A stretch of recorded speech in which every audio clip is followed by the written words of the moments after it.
Hey everyone, today in Warframe, we're going over the Torid Incarnon. This is a week or rotation, I think, 4 weapon for the Incarnon Steel Path circuit rotation out of a 6 weeks / rotation. This weapon's insane, so we'll just get to it. First, I'll show off some enemies and just see how it goes. Let's spawn up all the corrupted Eximus units. Oh, I already have it. Okay, pause AI, let's do it. I just want to show you how OP this weapon is, right? You don't even need to hit them in the head or anything. Hit them 3 times, fully stacked up. Use Incarnon form, and then it just goes. Look at that. Look at how that operates. It's a multi-shot Kuva Nukor. It's a status spreader. It's a crit weapon. My god. And then you just charge it up again, and you're back in business. It's a pretty insane weapon right now, right? You just clear through everybody. You just clear through them. It's just a much better Nukor, right? Okay, let's clear, kill enemies.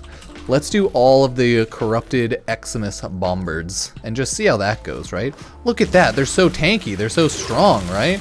But no, if you headshot them, because I have primary deadhead on, they just die in seconds. And you just see all the side enemies dying. I don't even need Incarnon form to do decent damage, as you can see. But then once you go in Incarnon form, you just annihilate everyone. Oh my, you could even throw down that. Throw them all in there. This is why I was using Bobbin. Makes it a lot easier. Insane. So that so far is how you use the Incarnon Warframe Torid, right? It is so good.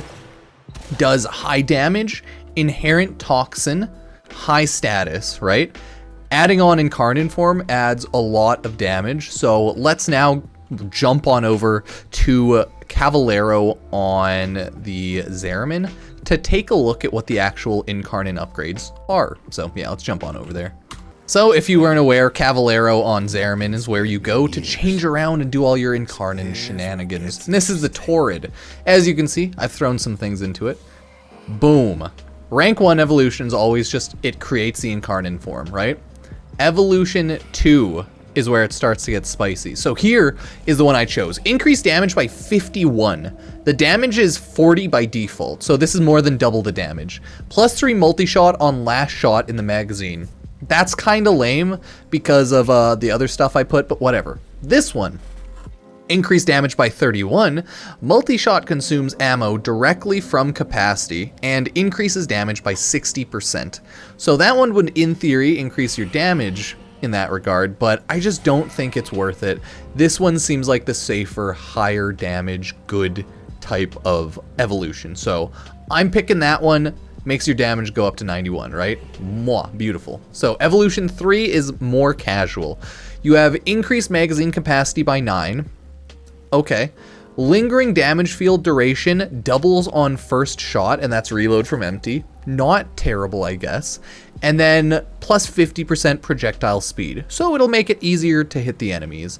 These ones matter way less. You can pick whatever you want. This one, lingering damage field duration, doubles on first shot, might increase damage a bit. That'll make it easier to hit enemies with projectile speed. And this one will just make it so you can spam out your shots and then choose Incarnon form a little faster, right? So I like that. I always choose the increased capacity on that.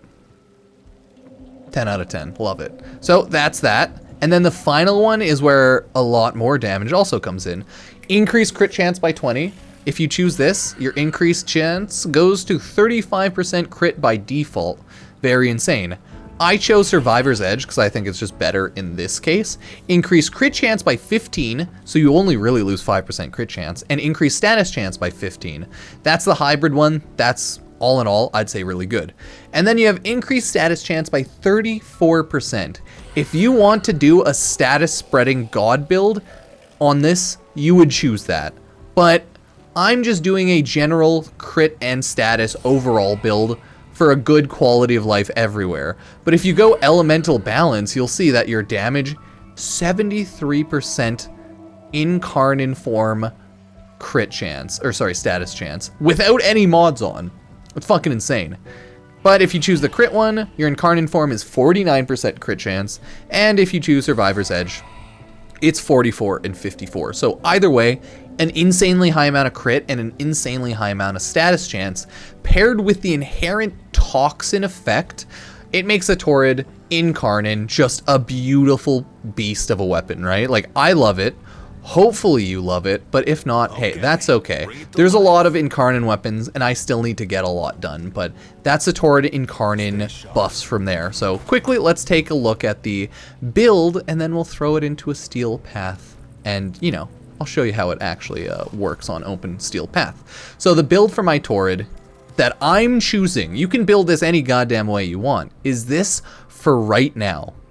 I am going to be getting rid of Malignant Force and replacing it with probably Hunter Munition, but I would also say it would look really good with Hammer Shot on, so you can honestly swap out what you want. I have Galvanized Chamber for obvious multi-shot, Serration for just base damage, High Voltage and Thermite rounds, that is for radiation right there, right? Electricity, heat. I just like radiation damage. You can choose whatever status you personally like, corrosive, whatever, just do whatever you choose. I like radiation damage, right? Goes burr. And then I have Malignant Force here because I'm kind of capped and I don't have any more Forma yet because this is level 0. Don't worry about it. But that's just there for more damage, right? That's kind of it. Vile Acceleration, you barely lose any damage with the minus 15% with all the damage you have built up on Serration and Deadhead. So you barely lose any damage and you gain 90% fire rate, which is an insanely high amount of damage. So yeah, Vile Acceleration's good on a lot of things. It's pretty standard. It's a 90% damage increase almost. So really good overall. Then you have Crit Delay, which it takes away some fire rate, but you have Vile Acceleration on, so who cares? And you gain 200% crit chance instead of your 150% crit chance. You know, we'll take it, we'll take it. That's what shoots it up so high. If you want to look at the Incarnon form numbers, because this is really what we're building for, here you go. Off of this build, you got your crit damage, crit chance, right? I have primary Deadhead because it's so easy to headshot and get headshot kills. And then stacked up 3 times, that's 360% damage. So yeah, pretty good. And it adds to headshot multiplier, so you can kill everything easier. Weapon recoil doesn't matter, but hey, it's there. If we look at the damage stats here, holy crap, this is why you don't need even more status. You have 132% crit, 6.8% times crit multiplier. You have 150 status, your toxin damage is at 400, and my radiation damage is at 306. And then the total damage is at 1285. It's just such an insanely high amount of damage, status, everything that you're looking for in any sort of build. So that's why this is insane. Look at the Riven disposition. This gun has a Riven dispo of 4? Okay, okay, very interesting, very interesting. It's like they didn't care. They 100% acknowledge that they made godly weapons. Either way, you can throw on something like Hammer Shot. Imagine more status and more crit damage. It'll do wonders, okay? So much. You can throw on, not internal bleeding, but you can throw on things like Galvanized Aptitude. I just don't think it's worth it. You get some status and you get some damage, but with all the other damage added, I don't think that's really necessary. Galvanized Scope is always insane if you want to go for a headshot crit build, so no chance, if you want, I mean, you could throw that on and do a sick headshot crit build, but I just don't find it necessary. You have Deadhead on, that's already really good, but if you throw on Galvanized Scope, oh my god, it's insane. And then yeah, you can throw on whatever else you want.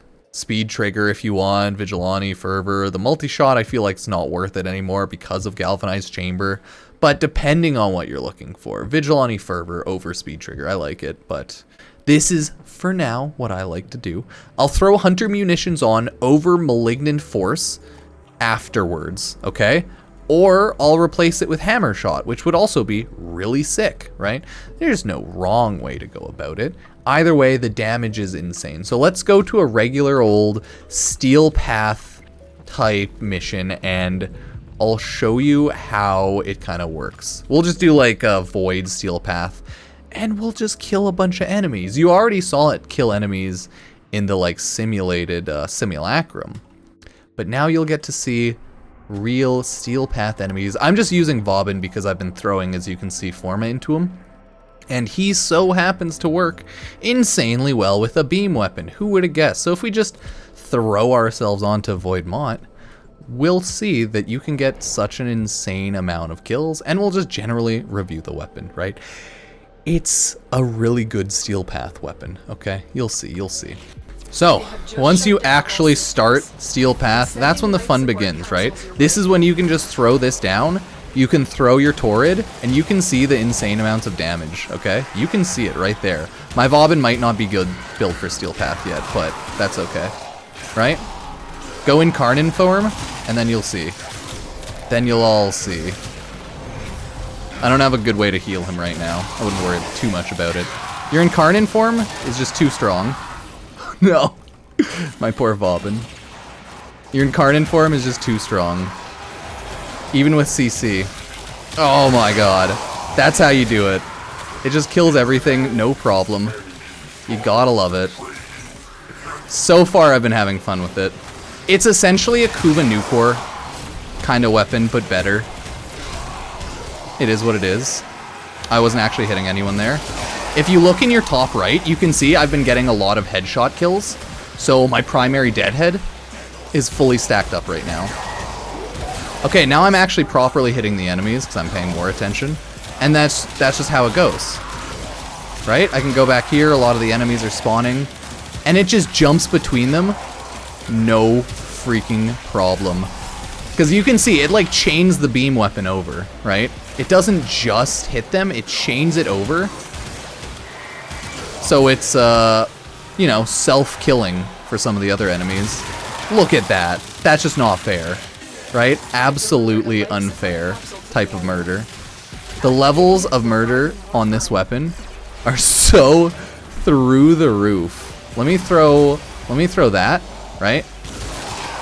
And they're all just dead, right? Now this is 90% corpses, but as enemies spawn in, it's just 90% corpses. That's how you use Bobbin in conjunction with the evolution Incarnon Torid. Torid Incarnon Genesis is something that I never thought I'd see, but now that I have, I love my new Nukor. My Nukor 2 Electric Boogaloo, I've fallen in love, chat. Oh my god. So yeah, I'm just kind of curious what everyone thinks about it. Imagine if I had Hunter Munitions on instead of just more Toxin damage. Everything would die even faster. Which is funny, because they're already dying insanely fast. So, yeah, that's how that kind of goes. I'm hoping everyone who picked this weapon's having a lot of fun, and just using it to its highest potential, because you're going to be killing everything no problem. You don't have to stay in a corner like I am, but I mean, you can choose to. You can throw on any sort of Warframe, Revenant, what have you, and this thing will just devour the enemies. That's the nice thing about beam weapons and auto-target jumping weapons. Just kills everything. You hit everything with so much status that even if it has a lot of health, it'll still get like pulled down to death after. And the regular Torid still has its little like AoE cloud there, so that's why it makes it really strong with any sort of a CC like this. You do so much just spreading, branching damage. Too good. Just absolutely too strong. Non-Incarnon mode weapons. Just seething right now. Exodus unit over there, right? I'm just sniping him down quickly. Instantly, look at that! It has 150 Toxin built up on it. So you hit such an insane amount of status. That's what I'm saying, if you want to go for more of a status chunking build, you can do it. I'm not a massive, like, status only kind of guy, but hey, if you are, go for it. Oh, there's enemies up here. There's enemies up here! That's what was happening. Sorry, I was getting confused. I was like, what's going on here? There are enemies up there. I can hit enemies up here. Yeah, so this thing is wild. That's what I've been using it for, just Toxin Radiation Annihilation. You don't even have to try on Steel Path with primary deadhead. You'll get a lot of headshots, you'll get a lot of kills. You're 24/7 just constantly over 100% crit, so your damage is insane, right? Oh, I should kill you, shouldn't I? That's Corrupted Boar. I might die here. That's fine, though.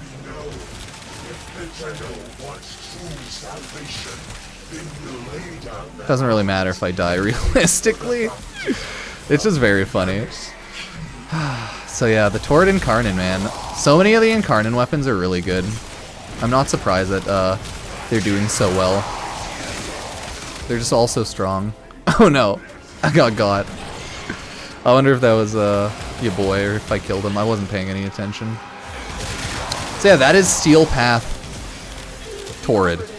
I hope y'all like it. It's insane, it's ridiculous, and everyone should try it out. Either way, hope you enjoyed. Sub, like, check out all the socials. Facebook, Instagram, Twitter, TikTok. Epic Games creator code Pupsker. If you ever buy anything on there, use my Epic Games creator code in the Fortnite shop. You know, it all helps out, so thank you.